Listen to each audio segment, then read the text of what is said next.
Hello and welcome to another episode of Get the Gist podcast, where we delve into stories of industry leaders shaping the future. I'm your host Chandan, co-founder and CPO of Good Gist. We built Good Gist to help busy professionals save time by using AI agents to automate routine tasks like email triage, scheduling, data entry, research, and more. Today we are joined by Nicole Barrish, Director of Operations at ISTA Personal Solutions. ISTA help businesses, both large and small, reduce operational cost while enabling team to focus on growth and expansions. Welcome to the podcast, Nicole. So happy that you could join here. Yeah, thank you so much. I was really excited when you guys reached out. Happy to be here. Thank you. So let me start with a brief understanding of your business, like what ISTA does, how does it help the customers, where I understand that you operate in different parts of the world. So if you can give me an overview on that, yeah. Let's start Yeah, with. sure. So we are an outsourcing and call center, BPO in the BPO industry. We have two main locations, one in the Philippines. We have two sites there, over at this point, over 1,500 employees. And then we also have a branch in South Africa, a little bit newer there. We've been there for about a year. And we service mostly clients within healthcare, not all, but that is our main focus. And we do a wide range of back office and customer service related tasks. At ISTA, we really work like an extension of our clients' operations. So it's their workflow, it's their process. They train their teams into all different kinds of things. But really, what we bring to the table that's a little bit different from our competitors is the management, right? So we have a lot of resources on the ground as well as here in the U.S.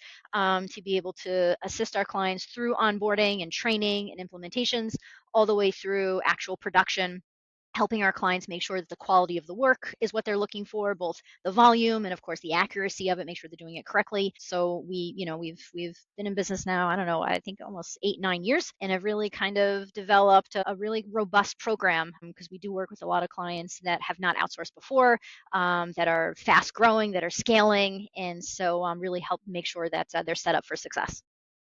Absolutely. Thank you. I understand ISTA, it's a big company now, a lot of clients. And as a director of operations, as you grow, it gets more difficult to operate at scale, right? So what are the some of the operational philosophies or habits that help you maintain that balance at scale? That's a great question.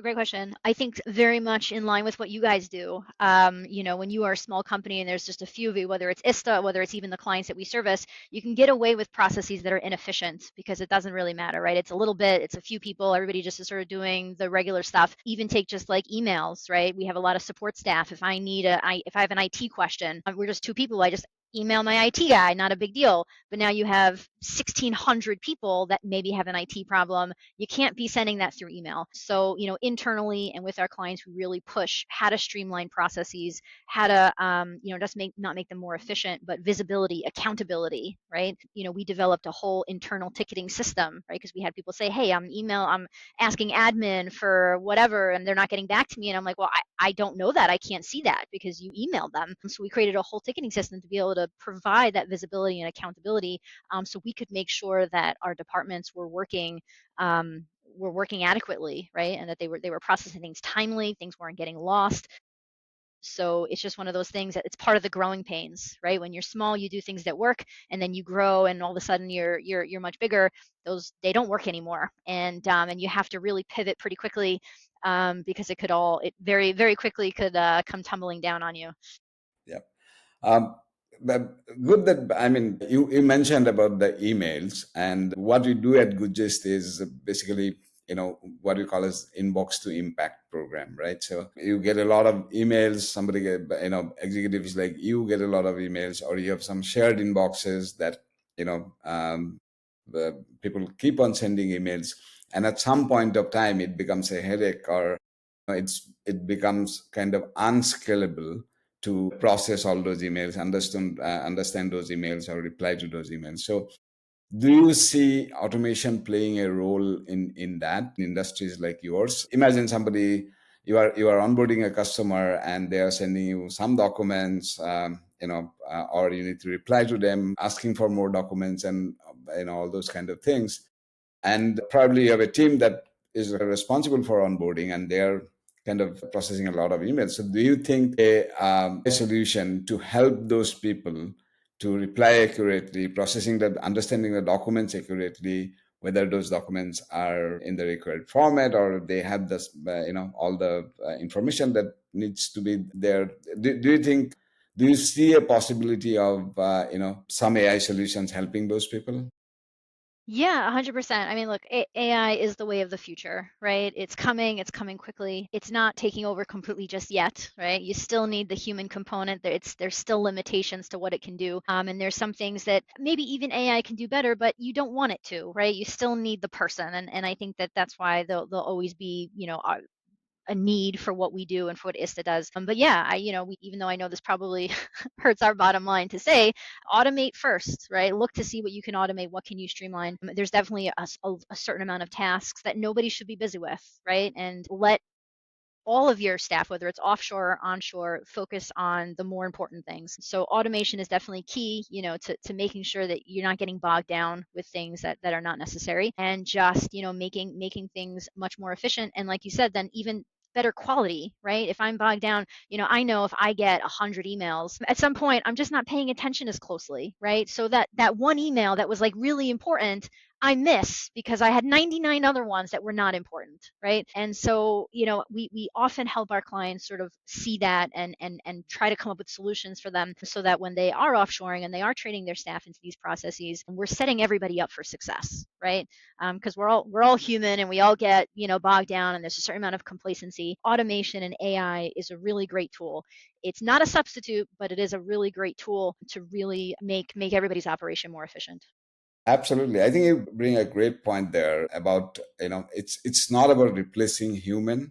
It's about assisting human with better quality, or, to make their day-to-day life work, right? And that's the reason why in Goodgist platform, we have brought the human in the loop.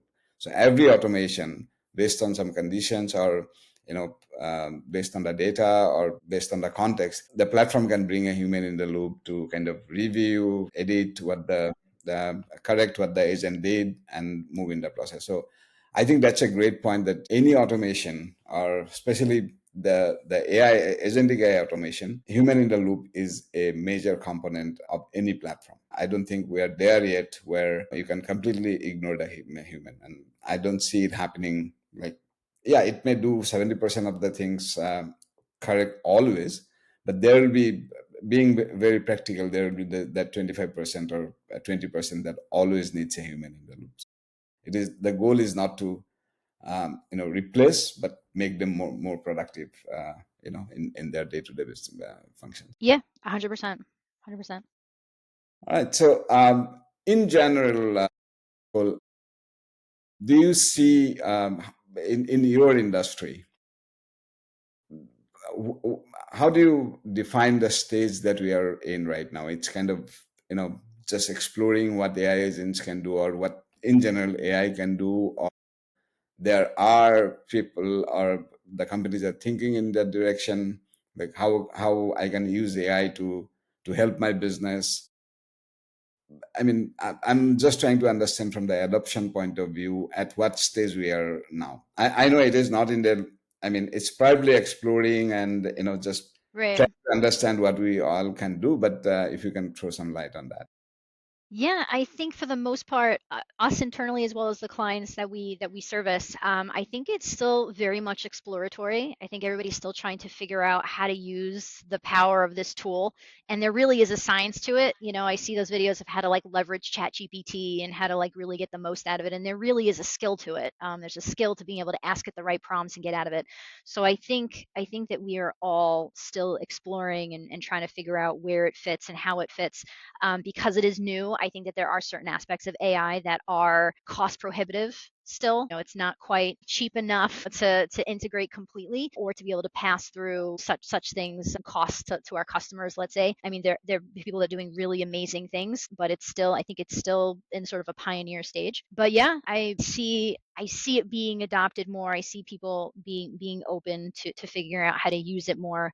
Um, and again, just how to kind of improve the business, right? How can I use it to improve the business? How can I use it to kind of take away take away some of the silly stuff. So yeah, I would say it's especially in healthcare. I think that there is potential there.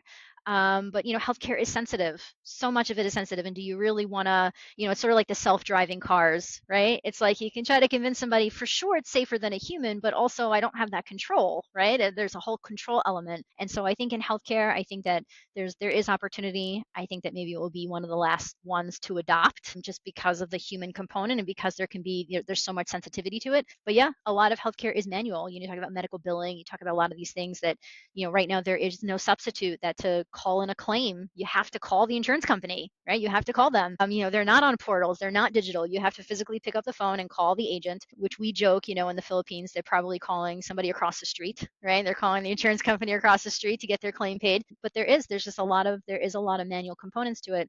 So I think we're a ways off of eliminating that. But yeah, I think there are definitely, I think places are exploring ways that they can do it safely, I guess. Yeah, so as you mentioned, most of your customer base are from the healthcare industry. What do you see as the major concern? Is the data security, or overall the security of they are worried about the security aspect, or they are worried about the accuracy aspect? Like, okay, if anything goes wrong, it's a big impact, especially on the healthcare side. Yeah, accuracy, I think, at least a lot of the functions that we do, there is a certain amount of nuance to it. And so the reliance sort of the human brain of kind of having that experience and being able to be a little more nuanced. So I think accuracy is a big component to it. I don't know if I heard so much in terms of data security. I don't know if maybe our clients are just not as not as concerned about that part of it. But yeah, I think the accuracy of it again, I think that it's a helpful tool.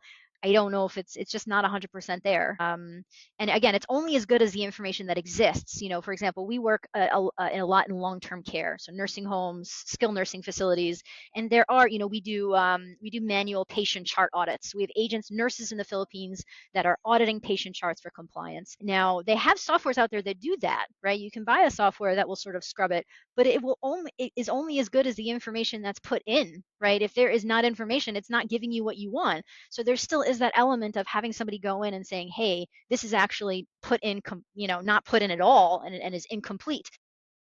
And so there are real limitations to it.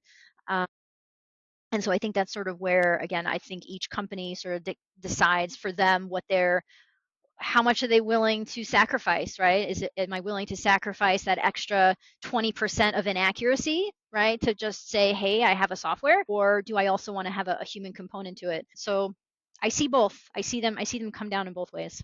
Yeah, definitely. So but let me ask you about your industry. So BPO with new technology has always been evolving, right? I mean, this practice is going on for years, and there. But the new technology, like from human call centers to kind of agentic chatbots, and so do you see generative AI getting into the BPO industry, and at least making it more efficient in near future? How do you see do you see adoption of kind of AI based agents or processes that is making your industry more efficient? Yeah, I think that there are a lot of companies out there that are, again, exploring that and trying to implement that. I know some of the bigger, you know, the rumblings of some of the much larger BPOs, you know, like Teleperformance and those sorts of companies are definitely, I think, trying to see how they can use AI. You know, it's an interesting thing. It's going to be interesting to see what happens, let's say, over the next 5 to 10 years.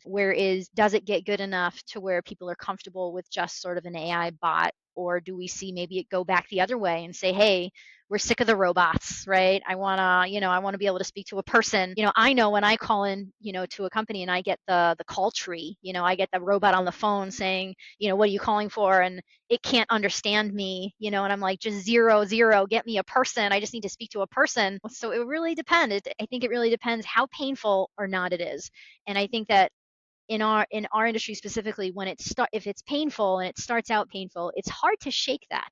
You know, it's hard to shake that stigma, and it's unfortunate because you have to start somewhere, right? You have to start somewhere, and it could get better.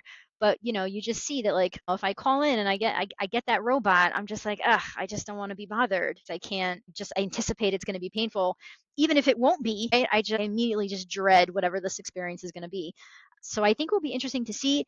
Again, I know internally for me, maybe not necessarily replacing agents. I know internally for ISTA itself, automations and AI is really helpful. We believe even ChatGPT here, we use it all the time for different things to, assist us. Why should I spend something that would have taken me an hour to research or an hour to do now takes 30 seconds, right? ChatGPT just does it for me. I don't have to figure out what that formula is. I don't have to figure out, what's, how to do this in Excel. It'll just tell me, and then that's it. So internally, I know that it has definitely sped up a lot of the work that we do. So we'll see how it shakes out, but it will definitely be interesting.